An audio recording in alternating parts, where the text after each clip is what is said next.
live. Is we're I bel- Okay, so I believe we're live now with Therapy Thursday. To our audience, thank you for joining us today. I am Joyce Johnson, author, speaker, sales champion, coach, and founder of Y Sales Network. Here with Therapy Thursday, I have a co-host today, Miss Bridget Collins. Bridget, say hello and introduce yourself to the audience. Well, good afternoon, Joyce. Thank you very much for inviting me to be your co-host today on Therapy Thursday. Yes, this COVID stuff, we were just talking about COVID and me going to hang out at Bridget's house. I need a change of scenery. And she's like, oh no, you can't come right now.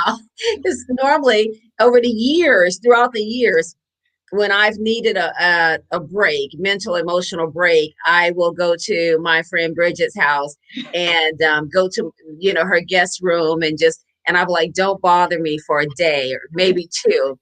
I just need to rest. And that was kind of my therapy. And I can't have that right now.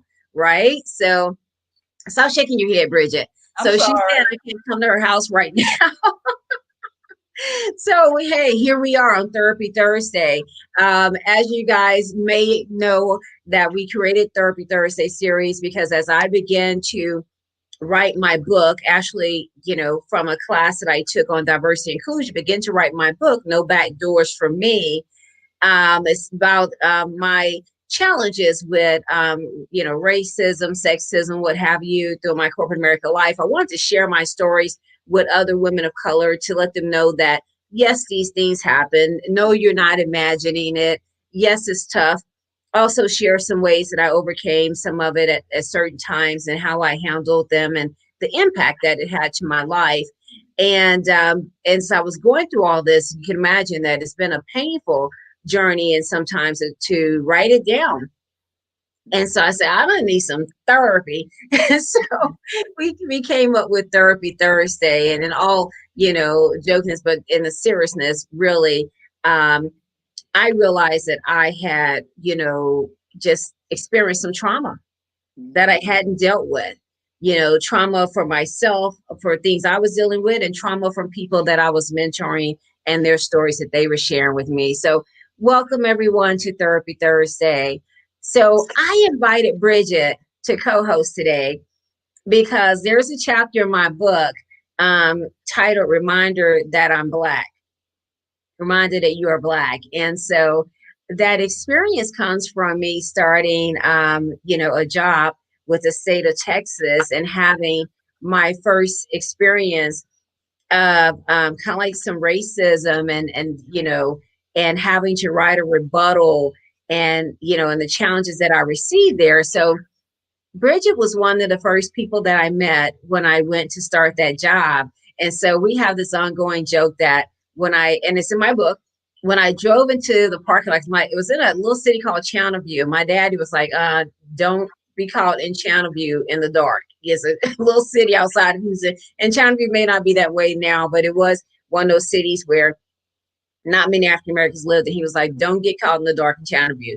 But then when I drove up and I saw Bridget sitting in her little sports car and just playing her loud music, Salt and Pepper, Push It, beating it to the box. And we played it before we started. But Monica said we could start with like dun da da dun dun da da da da da da dun dun da dun dun dun.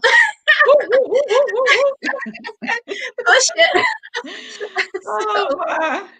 she would play that song so loud, it was funny. And I'm like, okay, well, I guess it's gonna be okay over here. But that's been an ongoing joke of ours for years. That was your song, Bridget. Oh, absolutely. Love Salt and Pepper, all the Salt and Pepper songs, but I would say that was probably my favorite one and the one that I wanted to just drive into the parking lot, like you say, bringing blackness to Channel View, first thing in the mornings, playing Push It. Early in the morning, like, and yeah, they had to be looking like, what is she thinking about? Yeah, for real. They're like, we done diversify how these little black girls over here. For real. Giving them an opportunity, and this is how they want to act. This is how they show up. Yeah, it was all good. And you had your little sports car. I don't remember what kind of car that was. It was a little sports car. It was some kind of little Subaru two-door or something. Uh-huh. Hey, look, and the car was so bad. I guess they stopped making it. It was a beautiful car, beautiful little sports car, but it wasn't worth a dime. Oh my So yeah, goodness. they actually, I forget what kind it was, but they actually stopped making that car probably early on. Well, they still make my car, I think. I had this Ford, as my dad would say, fix or repair daily, Yeah. Ford Escort. And I say that because the car wasn't a year old when I was working there. And I remember like the battery, the electrical part to the battery kept going out, and I was get stuck like at night sometimes once it got wintertime. And he would have to come over there and check things out and stuff. So Mm, yeah, but we had our little cars, and yeah. then I don't know what it was then. We would always, it's like we had a uniform. We would wear these little leather skirts with these little silk tops. Do you remember that? Uh-huh, yeah. Stylish. Yeah, that was like our uniform going to work. And I don't really think that they liked that either. I actually think I recall someone asking me about, was my skirt real or, so, and I'm like, yeah. Yeah, but like you say, Channel View back then, and I have no idea what it's like today. Very small, remote. Probably didn't have a lot of minorities that actually lived in that area. Because I know I commuted from Southwest Houston over there every day, and I can't remember where you were living at the time. I commuted from Galveston for a while. Okay, gotcha, gotcha. So yeah, you're absolutely right. So I think between bringing loud music and fashion, we bought a lot to the city of Channelview in the early, well, actually the late 80s, because Yeah, I I believe believe it was that late was 80s. about 1988. Uh-oh, we just kind of told our age, but who Yeah, I cares? need you to stop that. No, girl, not crop it. Yeah, so that's a long time. It's long, just. And I know one of the things you and we always talk about is, for me, it was my very first job when Mhm. I graduated in '87 and started working for them like 2 months after I had graduated. And I remember kind of like getting out of college, didn't know what I was going to do, and going on all of these job interviews. Probably could have ended up like you in sales, but it's kind of like I never was selected. And so then finally, my uncle, he actually was over one of the Texas Employment Commission offices, and he took me to lunch one day. He was like, "Well, won't you just come to work for TEC for a little while until you find what it is you really want to do?" Well, heck, that lasted 5 years. But just grateful for the foundation from that very first job right out of college that taught me about what effective communication skills look like, Yeah. what customer service look like, uh, how to research and find ways to do things differently, especially when you were recruiting applicants, individuals for companies. You had to think outside the box to get them really what they were looking for their organizations, and then developing relationships with those employers so that you would send them the right individuals.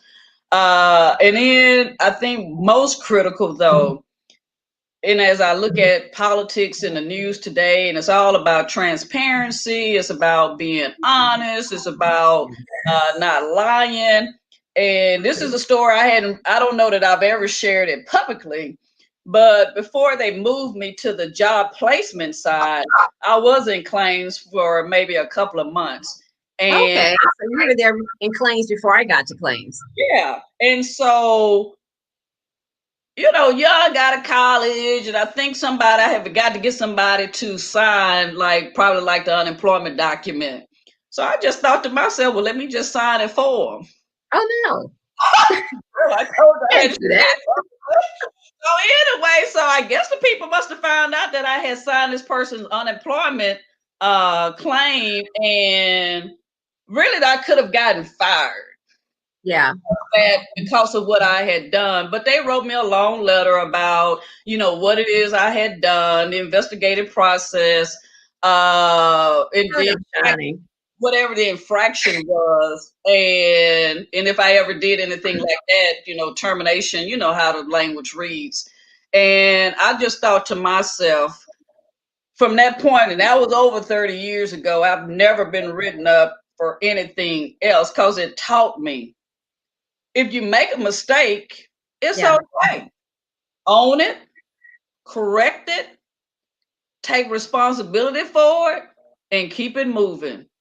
And to this day, it's like I would, and so it helped me even with my employees when I became a leader in an organization. You know, it's like what we doing here is not rocket science. It's like lives don't depend on it. You make a Right. mistake, be honest about it. Let me know. Be transparent. We can always fix it. We're not doctors. We're not surgeons. We're not airplane pilots. Jobs that people's lives are really on the line. You don't have to lie and be dishonest. Right. But I just think that happened to me 30 plus years ago for a reason because that's how I've always lived my life from that day forward. Yeah.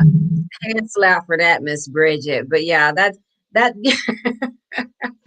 but that's a good takeaway too, that it helped you even later as a leader. And I think no matter what roles you're in, people are going to make mistakes, right? But I think that they need to support from their leaders, and to need to know those people have their backs, and that if you make a mistake, it's not the end of all, right?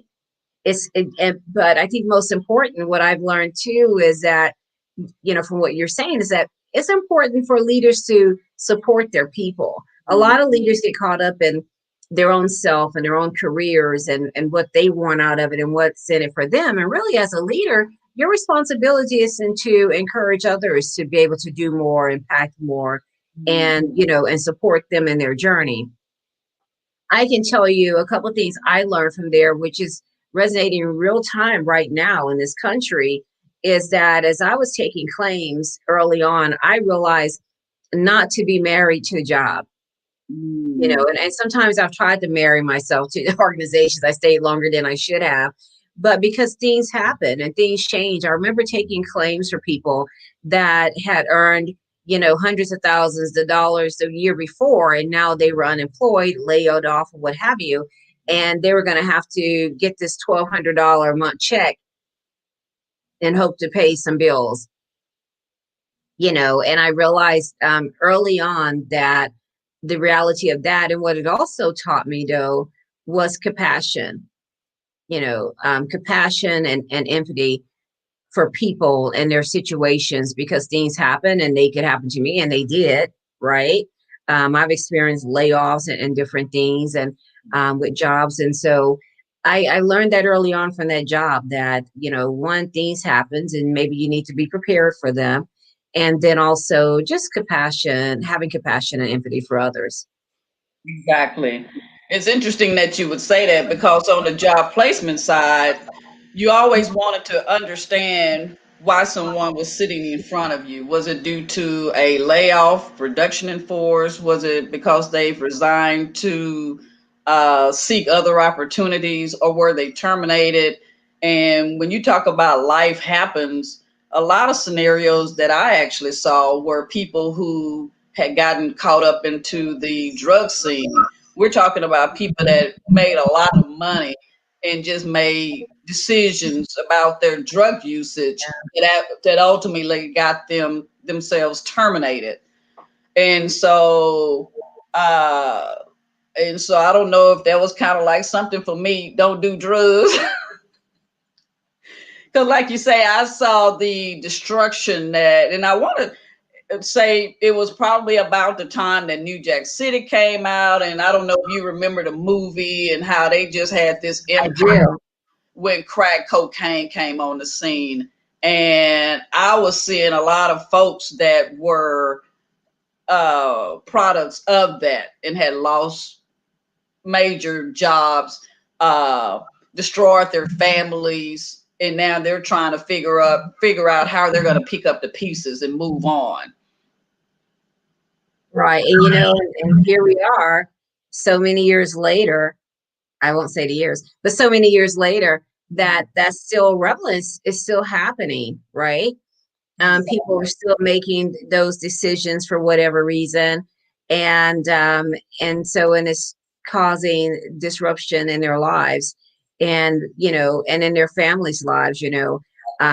if you think about the children that Houston ISD, as the fourth largest school district in the country, they're saying that they can't locate certain kids, right? And so some of that is due to COVID. Some of it is due to, you know, what was taking place before. The kids were going to school and that was their only meal. That was their only comfort. I think my sister posted a post yesterday saying, kids that are loved at home go to school to learn, and kids that are not loved at home go to school to be loved. Wow. That's Yes. Yeah, that's deep.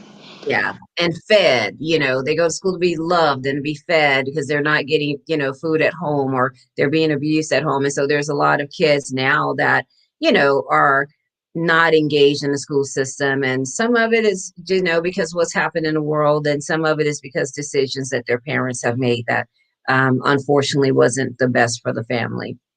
And Exactly. and that's another thing, because it is an illness, and it is, and I know this, like I said, you never know where the conversation is going to go once we start talking about Therapy Thursday, right?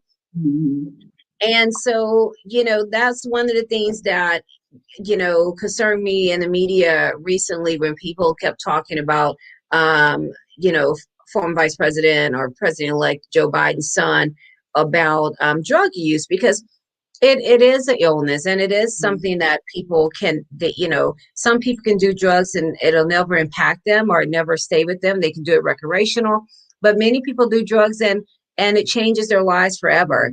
And so I think that everyone pretty much in some cases at this point of years have had someone, their family or in their circle, struggle with drug abuse. And so Exactly. I just didn't think that that was something that should have been made fun of in the manner that it was, because And as so you that's say, it's life changing.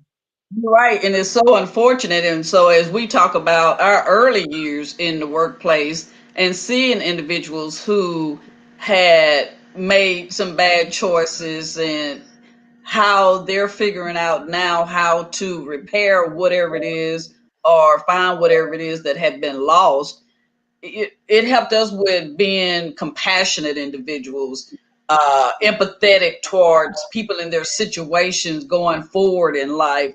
And so when you talk about people making a mockery or something, it's kind of like, I can't believe that you haven't been impacted some sort of way in your life with somebody who's made some decisions about drug usage that may have altered some things.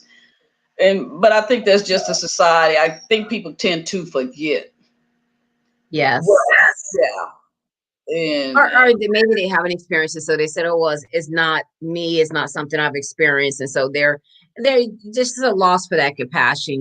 They have been, they've haven't had those experiences and don't realize the blessing and not have had those experiences, because many of us have had that experience, right?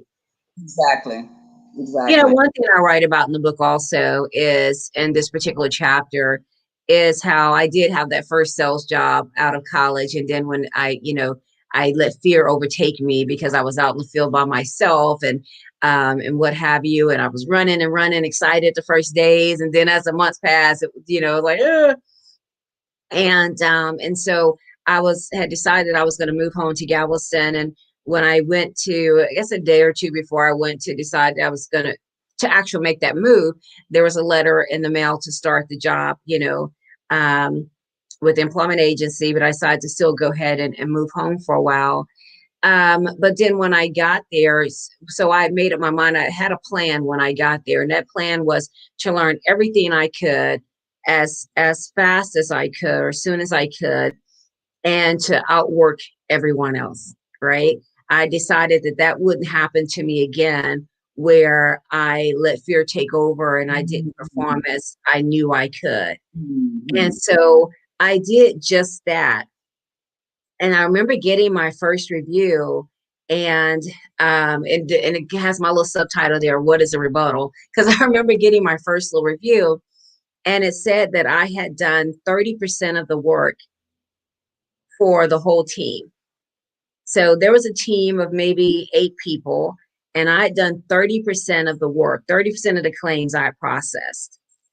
And then but then there was a part of it where I wasn't going to get a raise, or I'd actually gotten like a bad review overall. And I was like, huh? You know, and I was like, are you kidding me? And I remember going home to my mom and talking about it. And my mom was like, no, this is not issue. And so when she read it, there was also something like a personal comment in there, right? Something against me personally. And so my mom was like, this isn't about your productivity. This is personal, right? This is, yeah, you little black girl, you came here and did all this work, but I'm going to sit you down. My mom's like, this is personal. And my mom said, you need to write a rebuttal. And I'm like, what's a rebuttal? you know, what can I do? What have you? And so we wrote one, and I don't think it changed anything. I think they gave me, said, well, I'll get a small raise or something like that.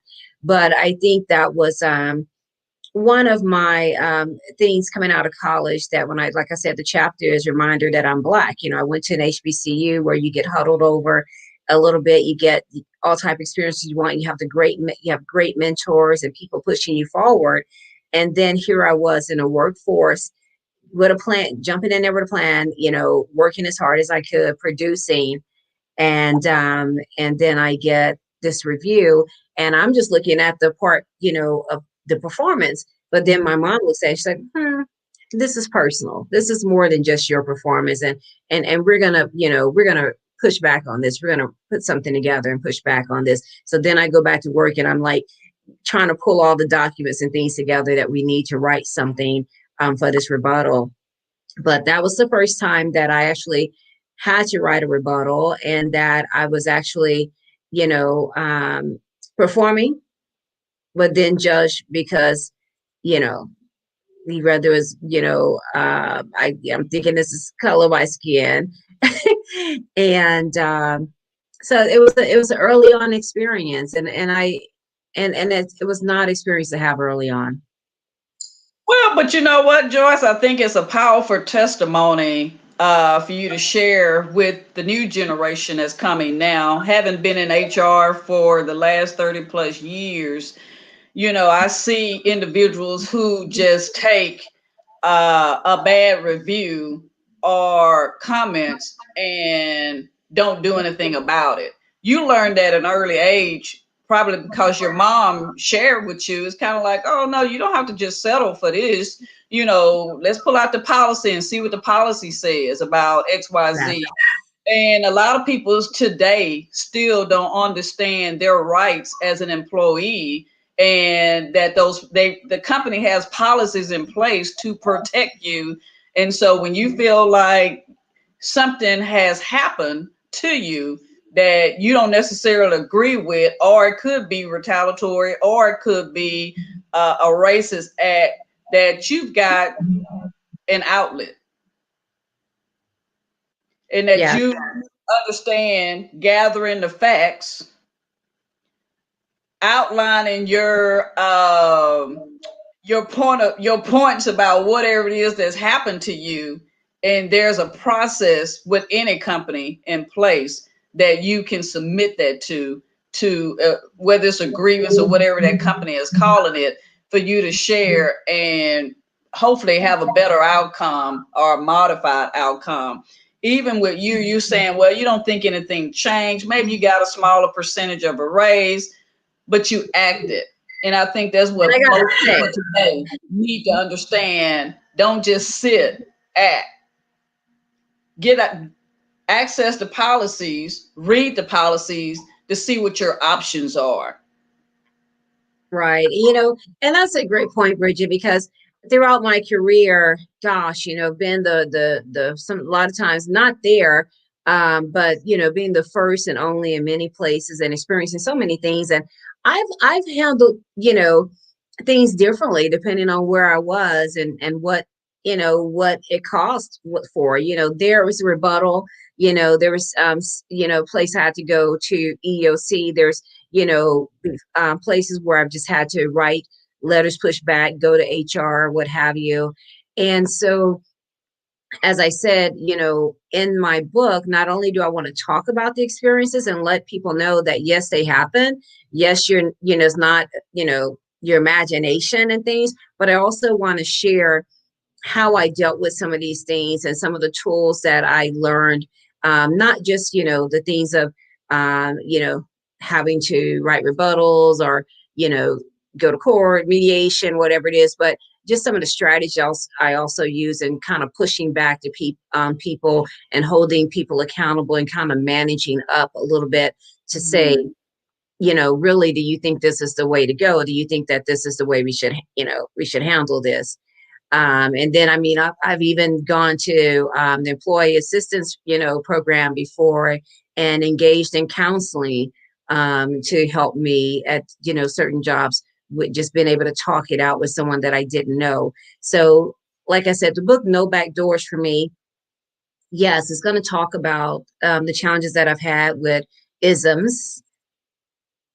And I'm also going to talk about, though, how I survived it, and because it is trauma in a lot of cases, and I didn't realize that until very, very recent. And so I want people to be able to understand resources that are out there for them to support them, tools that are out there to support them, and to just talk about it. Talk about it, because some people may feel embarrassed about it, but like you said, it's important to bring it to the forefront, and it's important to act on it. And so I think in your platform is just good. I think you said it best there, that for people that don't have someone that they can talk to, because sometimes even, as an HR professional, people don't feel comfortable with coming to you because they thinking, well, you're going to side with the manager, the supervisor, the director. And In so, most cases.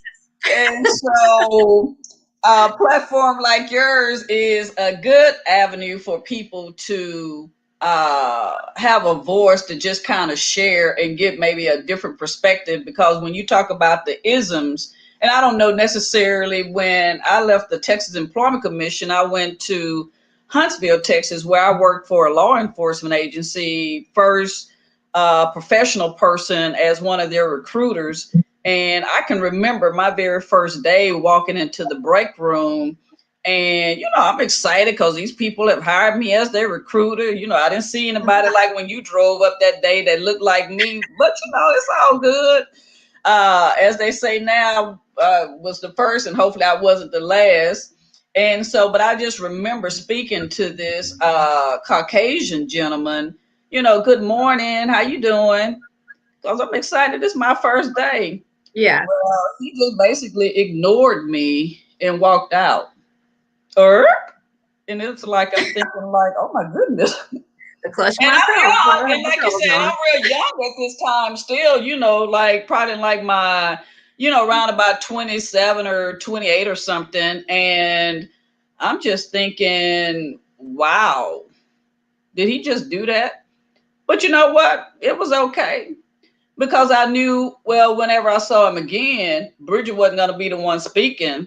Bridget wasn't going to be. It's like I can easily walk in that break room, warm up my food, and not have to say anything to you if that's the way you want that this work life to be. And so I think people have to understand that sometimes it's not going to be a healthy environment, but it's like you get what you need to get from the environment.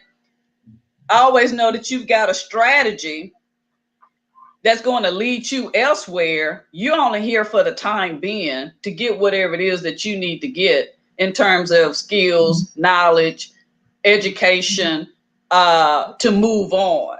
Don't get caught up with a scenario. You're there for a purpose, fulfill that purpose, and move on. Yeah, because I always say, I have as much right to work, to stay with the company and to work and to earn a good living and provide for my family as anyone else. And so who are you to think that you can just push me out of this business or this role? I'm here because someone saw talent in me. Exactly. Right? Mm-hmm. And someone saw that I can do this. And unfortunately, sometimes the same people that bring you in are people that try to push you out because they might have just, in sales life, been meeting their quota, their color quota. But, it's like, who are you to push me out and say I can't provide for my family and I can't be here? Mhm. Right. So sometimes we just have to stand ground. We have to stand ground and work through. But, as I said, I want to share, some of the stories, but also share some of the things that I did to overcome. So Mhm. in that particular case, working for a state agency, I end up writing a rebuttal. And sometimes, hey, that works. But while time just flies all the time for our Therapy Thursday, because it's a quick 30 minutes, we want to engage people during their lunchtime. And I hope that something was said or shared today between myself and my co-host, Miss Bridget Collins, um, that help you guys in your journey, employment journey, and dealing with isms, or just being able to help someone else. And so, Bridget, dun, dun, dun, dun, dun, dun, dun, dun, dun, dun, dun, dun, dun, dun. That's our song. Welcome Oh, again to Therapy Thursday. I am Joyce Johnson, author, speaker, sales champion, coach, and founder of Wise Sales Network. Make it a great day.